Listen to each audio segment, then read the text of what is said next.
শুভ সকাল বন্ধুরা, নমস্কার সবাইকে। তোমরা সবাই কেমন আছো? আশা করি ভালোই আছো। এটা আমার নতুন ইউটিউব চ্যানেলের প্রথম ব্লগ। আজ রবিবার সকালে ঘুম থেকে উঠে আজ সকালে মাঠে গিয়ে দেখছি আমাদের বুলেটও একদম ঠান্ডায় নাজেহাল অবস্থায় রোদ পোহাচ্ছে। আজ বুলেট আমার আগেই মাঠে চলে এসেছে। ওকে দেখে ভাবি ঠান্ডা এদেরও লাগে, শুধু আমরা মুখে বলতে পারি আর ওরা মুখে প্রকাশ করতে পারে না।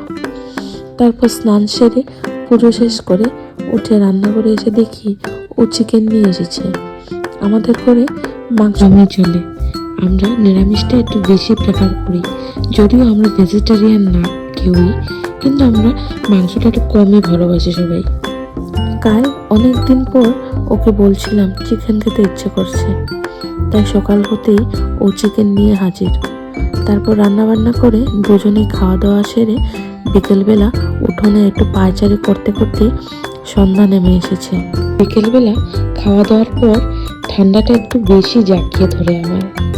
বিকেলবেলা প্রায়ই আমি খাওয়া দাওয়ার পর একটু সময় পায়চারি করি। দেখি কি সুন্দর পাখিরা নিজ নিজ করে ঘরের দিকে ছুটে যাচ্ছে।